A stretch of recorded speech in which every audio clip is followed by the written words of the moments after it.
I'd like to introduce Mr. Fred Mason, who's president of Maryland, DC, AFL-CIO, and a co-convener of U.S. Against the War. I just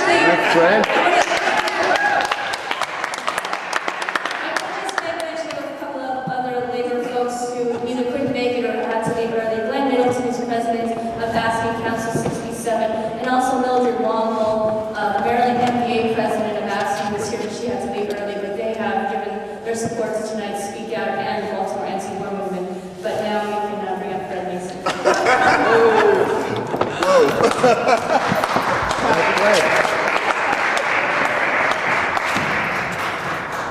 Well, thank you very much, and I do apologize for being late, but I'm going to hear as quick as I could from Minneapolis.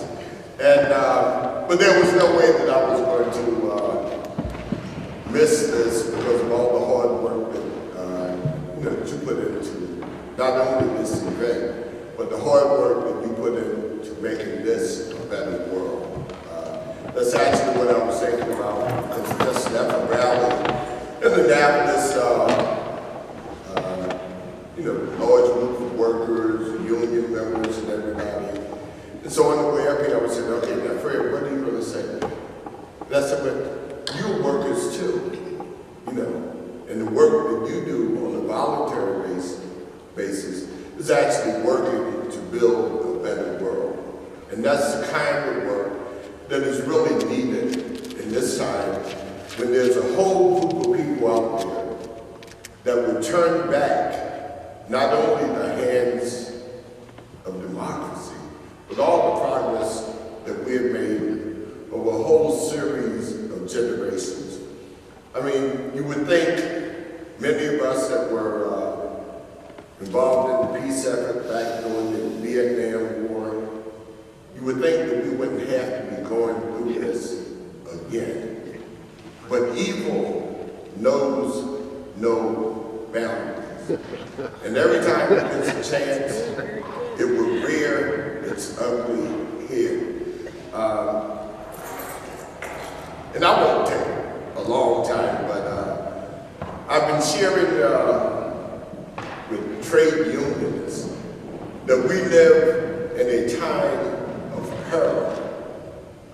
And dictionaries define peril as being at risk of being injured or suffering a loss. And I believe that that's what we're facing.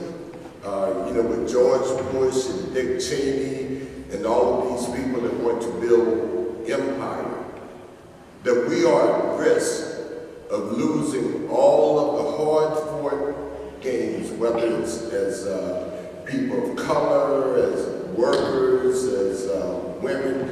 All of that is at risk. And our whole planet's at risk because of these people. And they don't all have auras behind their name. A lot of people that we help get elected, a lot of them are Democrats, but they're only halfway there.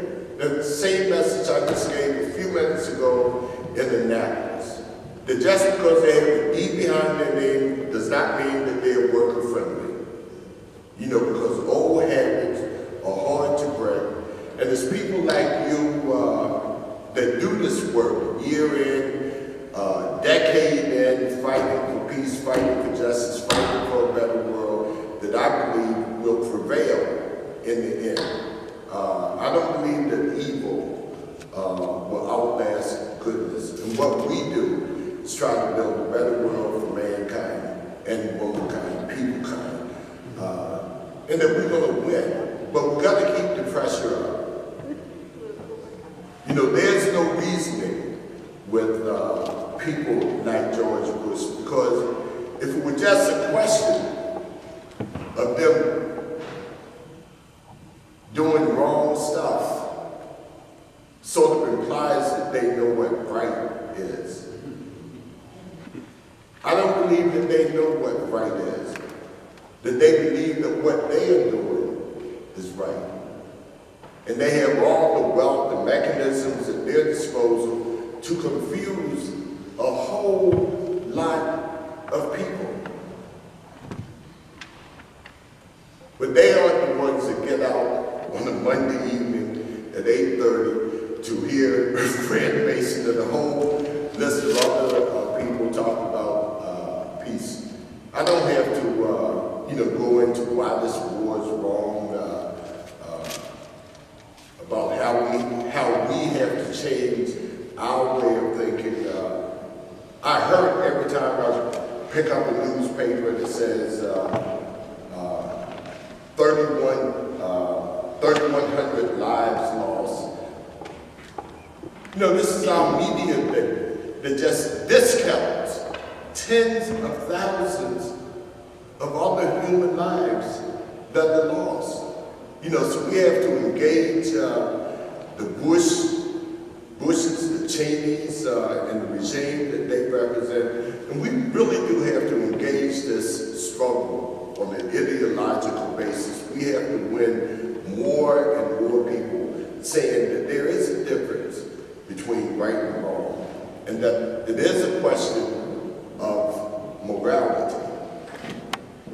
It is a question of morality, but it's a morality that has nothing to do with one's sexual orientation, one's gender, one's race, one's ethnicity.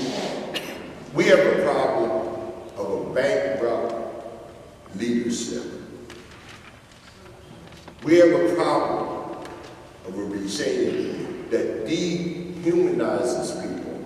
And I believe that the greatest sin that other folks commit is when they accept not only the dehumanizing aspects of others, but also accept their own inhumanity. Thank you.